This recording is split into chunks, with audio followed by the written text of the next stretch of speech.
This is Ball's Bluff. We are looking at a small battle that took place in late 1861, October of that year.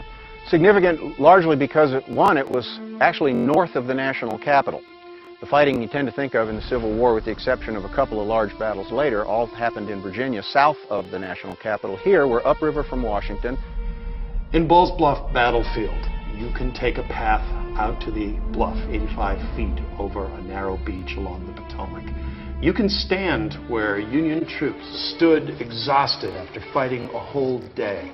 And as the sun began to set, as their water was gone, as their bodies shook with exhaustion and starvation, they heard fresh Southern troops and a colonel with leather lungs give the message to charge. Mississippians, forward, charge, and push the damn Yankees into the Potomac or into hell. And you can imagine as those fresh troops crashed into the exhausted New Englanders with nowhere to go but almost straight down 85 feet on a bluff.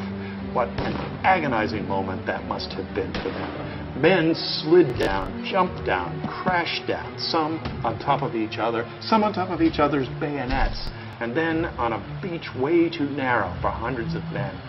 Most of them took the only obvious next step. Despite heavy equipment, nearly 40 pounds of it, they jumped into the Potomac.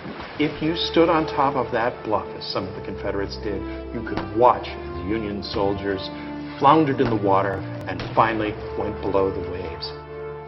One of the things that brought this battle home to Northerners, particularly the folks around Washington, is the fact that there were bodies, many Union bodies, that floated downriver. A lot of men were killed trying to swim the river across to Harrison's Island. Over the next few days, even next few weeks, many of them washed up along the pilings and bridge abutments down near Washington. So a fairly gruesome reminder of the defeat. Today, when you visit Ball's Bluff, you can have a guide. There's a trail system with signs that give you a feel for some of the units, some of the people that were there, and that tell you of some of their experiences. And one of the most poignant moments is to stand in a small walled cemetery. The cemetery is the third smallest national cemetery in the country.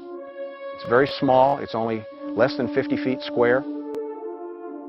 History is, as often is said, it's around every corner, but it's almost preposterously so in Loudoun County.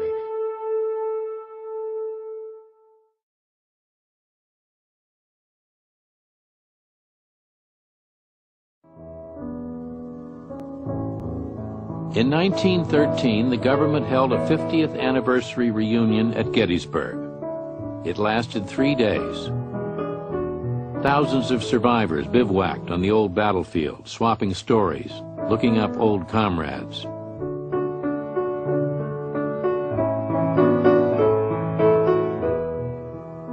The climax was to be a reenactment of Pickett's charge. As the rebel yell rang out and the old Confederates started forward again across the fields, a moan, a gigantic gasp of unbelief, rose from the Union men on Cemetery Ridge.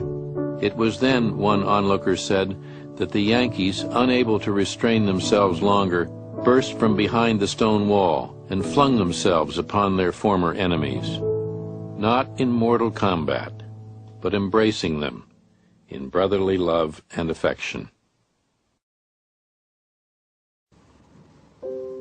William Faulkner said once that history is not was, it's is. And what we need to remember about the Civil War is that the Civil War is, in the present as well as in the past. The generation that fought the war, the generation that argued over the definition of the war, the generation that had to pay the price in blood, that had to pay the price in blasted hopes and a lost future, also established a standard that will not mean anything until we have finished the work.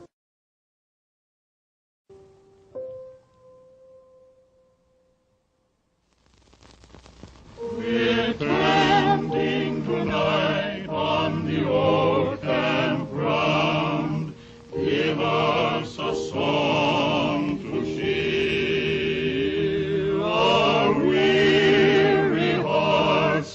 Gettysburg's guns are still, and the dead sleep on. America's most famous battleground is a camp again, with a road dividing the blue and gray. There is no other dividing line now, as 2,500 veterans gather from north and south to mark the 75th anniversary of America's Armageddon. Hello!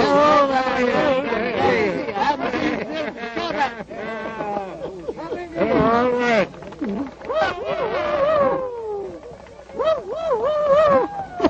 That's the rebel yell.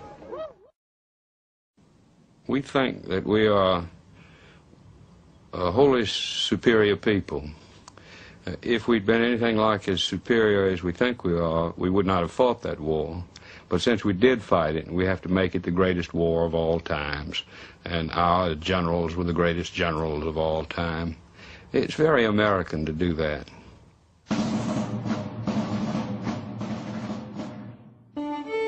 Who knows, he asked as his narrative drew toward its close, but it may be given to us after this life to meet again in the old quarters, to play chess and drafts, to get up soon to answer the morning roll call, to fall in at the tap of the drum for drill and dress parade, and again to hastily don our war gear while the monotonous patter of the long roll summons to battle.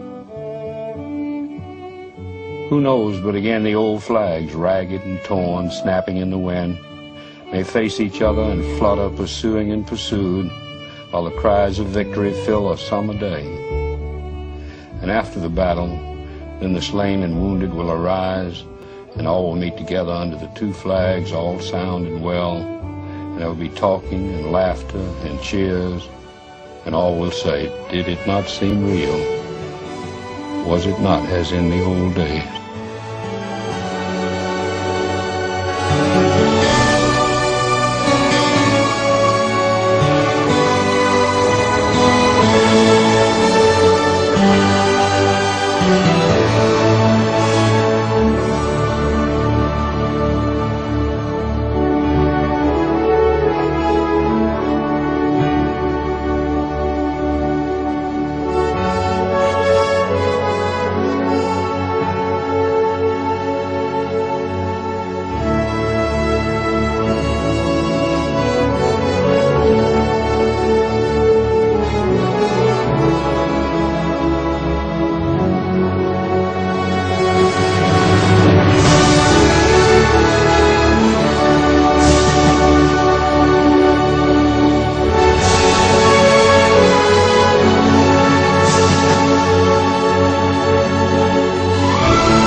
In 1861, three bulls, says I. In 1861, three bulls, says I.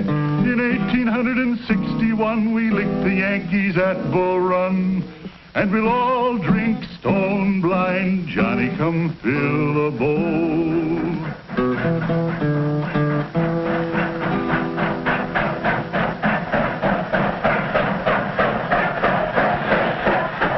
In 1863, a special train had come up from Washington, bringing a mighty important man who had a speech to make at a place called Gettysburg. Today, Gettysburg lies peaceful and quiet in the foothills of the Blue Ridge Mountains.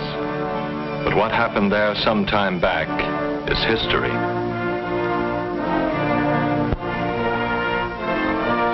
Not far from Gettysburg, there's a great valley lying astrath, calling it the Cumberland, and another south, the Shenandoah. And at Harper's Ferry, right where the valleys meet, a grave and tragic conflict springs to life.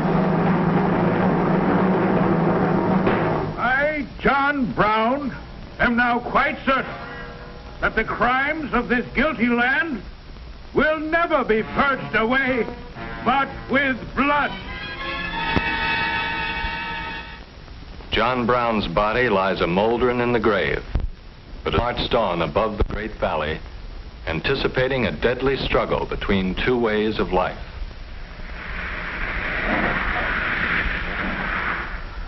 For the valley flowed north into an area both agriculturally rich and industrially productive. A land where factories were becoming part of the landscape. But in the southern part of the valley and the land beyond, a way of life depending on the hand labor of slaves. A different way of life that seemed to call for a different kind of government. This union was established on the right of state to do as it pleased on the question of slavery and every other question.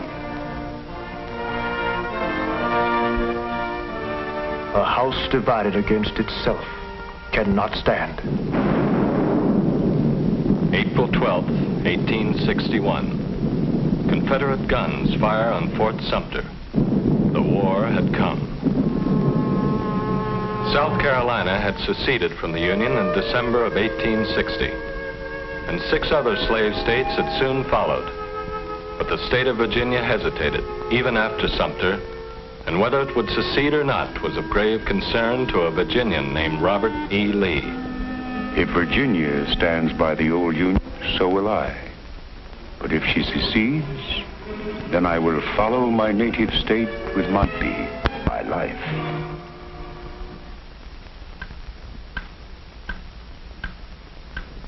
And so when Virginia seceded, 5 days after Sumter, the North lost more than a state. It lost a general. Through a mistake we lost Bull Run 3 Bulls, says I. Through a mistake we lost Bull Run 3 Bulls, says I. Through a mistake we lost Bull Run, and we all skedaddled to Washington. And we'll all drink stone blind. Johnny, come fill the bowl. Neither side had wanted it, but the first battle was at hand. And man or boy, Johnny Reb or Billy Yank, each soldier faced his own worst moments alone, waiting.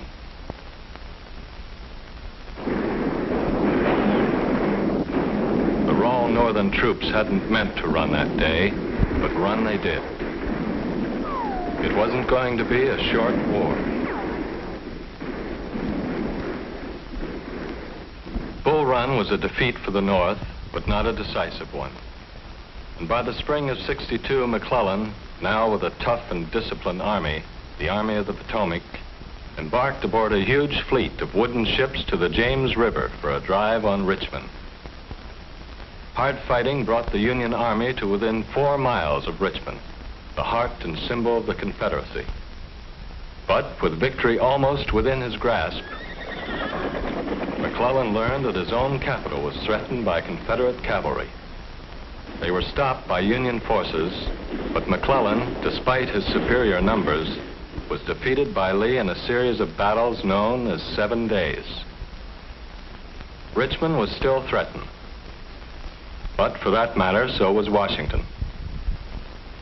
Thus, the war in the East was indecisive. But things were going differently in the West. Here, where broad rivers cut into the Confederacy, an unknown Union general had surrounded. Commander asked this unknown for terms. The reply was, "No terms except unconditional surrender." An unconditional surrender grant it was from that day on. But Ulysses S. Grant was not always to have things on his own terms. One Sunday morning in early April at his headquarters,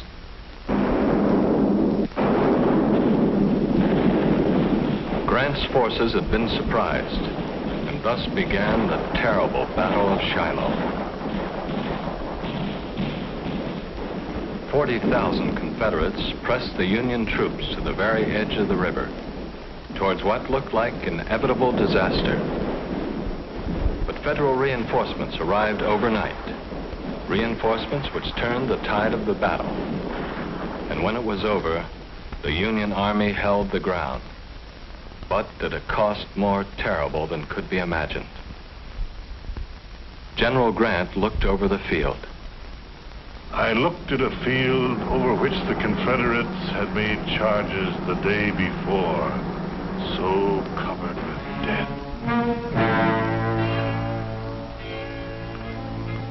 Now, after more than a year of hostilities, the grand strategy of the North began to emerge. Total blockade on the sea and the splitting of the Confederacy by way of the western rivers. Thus, the West was to prove crucial in this war between North and South. But Lee in the East was a general to be reckoned with. He had crossed the Potomac just above Washington, and early in September of '62, his army met McClellan's at a place called Antietam Creek. And in 2 days, the cornfields of Maryland became one of the bloodiest battlefields of the entire war.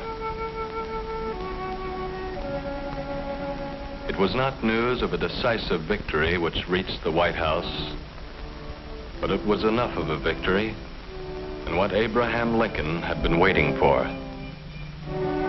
All persons held as slaves within any state, the people of which shall then be in rebellion against the United States, shall be then, thenceforward, and forever free. Now the fate of the Union and the fate of slavery were one and the same. The spring of '63 found the war moving into its third tragic year, with Federal troops deep in Confederate territory in the West. But once again, Lee's lieutenants were on the march in the Cumberland Valley. And in June of '63, the tides of war converged on a little town, which until then had been as peaceful as the seminary which stood nearby. A town called Gettysburg. Now two determined armies faced each other. 75,000 men under Lee, 90,000 or more under Meade. The hardened veterans entrenched on Little Round Top waited. The Union sharpshooters in Devil's Den waited. The fertile fields of Pennsylvania waited.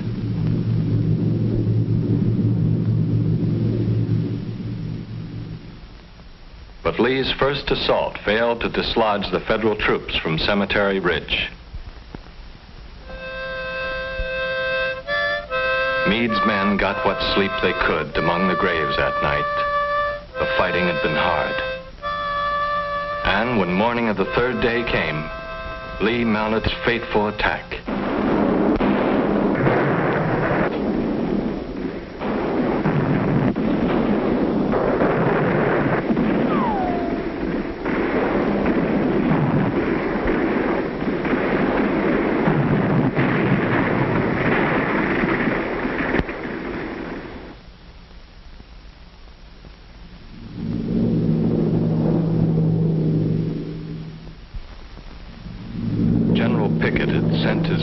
Charging across an open space nearly a mile in length.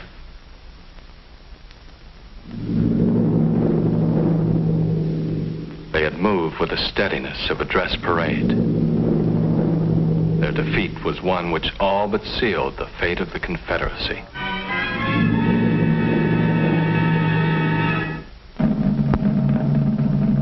Now, in the midst of a tragic war not yet won, a lot of folks gather at Gettysburg for a dedication. And among them is the president. He looks older now, seldom smiles. War's been so long, so many dead on both sides. After a while, after the main speaker, he has a few words to say. He speaks briefly, quietly, of the brave men, living and dead, who struggle here. Says we must resolve that they shall not have died in vain. that our nation shall have a new birth of freedom, and that government of the people, by the people, for the people, shall not perish from the earth.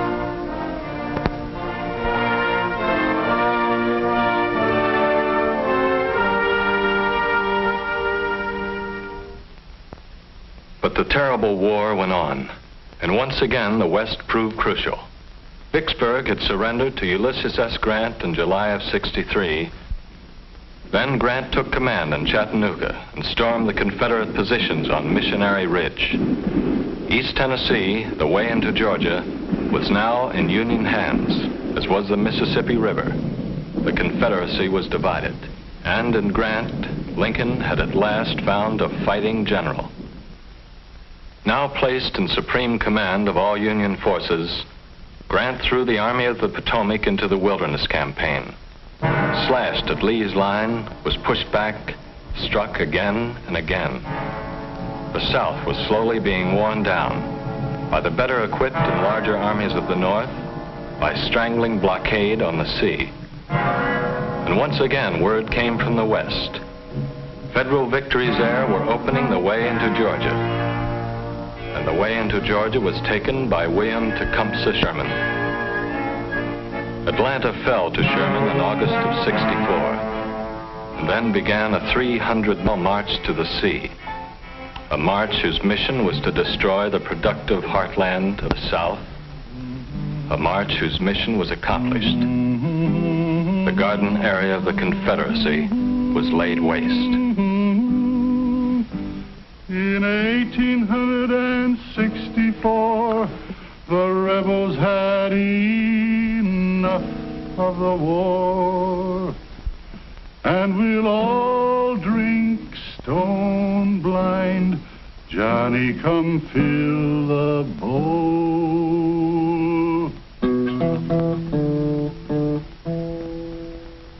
The war could not go on much longer. Grant besieged Petersburg, and with Sherman's cavalry joining him, forced Lee to abandon his capital. It is April 3rd, 1865. Lee's armies are all but surrounded. 6 days later, two former graduates of West Point meet in a small house in a town called Appomattox. And Ulysses S. Grant, whose initials stand for unconditional surrender, converses at length with Robert E. Lee, who hopes for something better than unconditional surrender. My men would like to take their mounts home with them for the spring plowing. Yes, it's doubtful if they will be able to put in a crop without the horses they are now riding.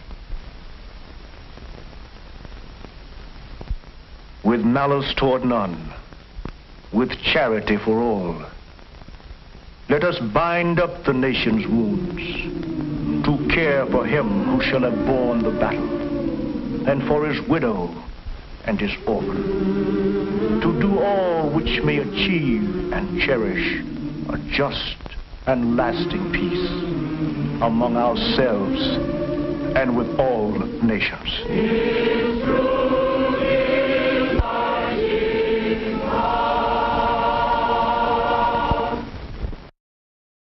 The Victorian era was a very romantic and exciting time period.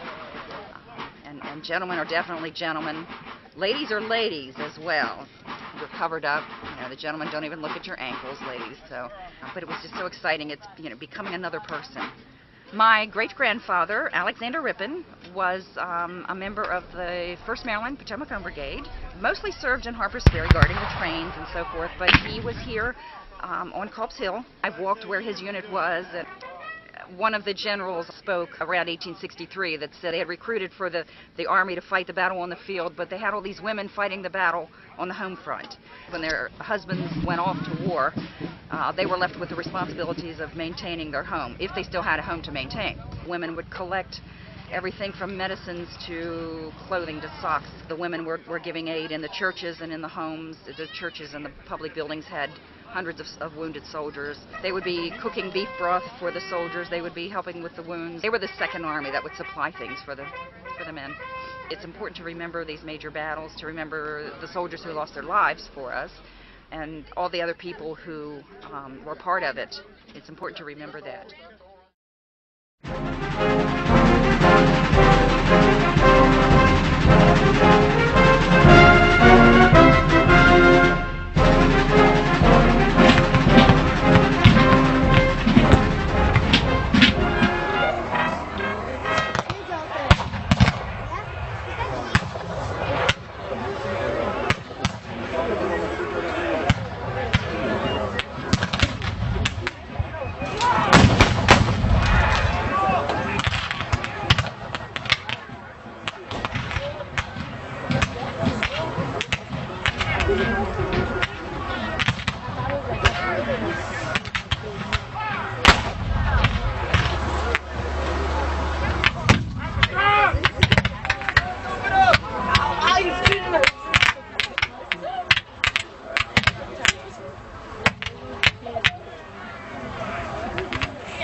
Head right.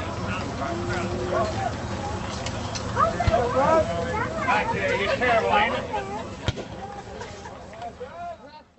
You should recover. We're going to transfer you to General Hospital. Okay, you understand?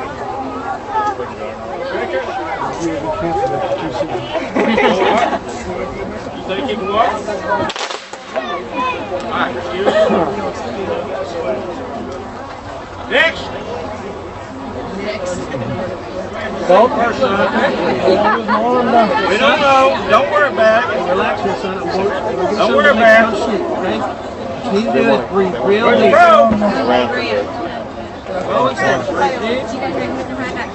The second process after I remove the bullet, again I would have to probe with my finger to see if a bone had been shattered or broken.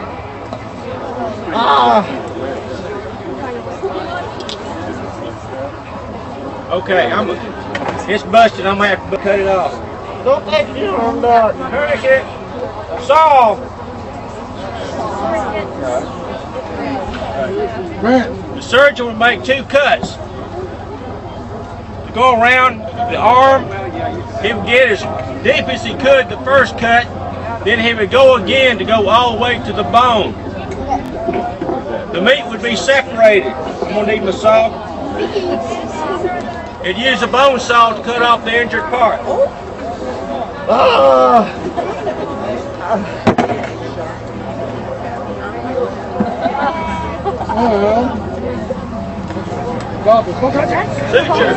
There was availability of some forms of anesthesia. Chloroform and ether were also available more frequently than not on the battlefield, although at times what you see portrayed by Hollywood did happen, where they simply bit a bullet or a piece of wood. In addition, pain medication was available in the form of laudanum or morphine. And in fact, one of the problems during the war and after the war was a thing called the soldier's disease, which is translated into modern terms was addiction to morphine. It's already been sutured. Lay down, pal.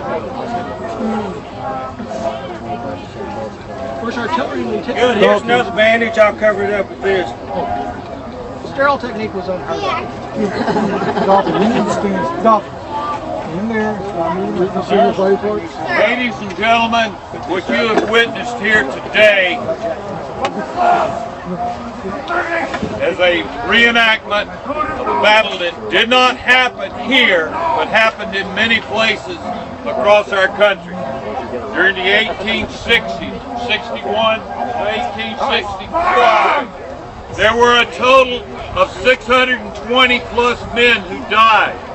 Of those, 2/3 died from disease, not battle.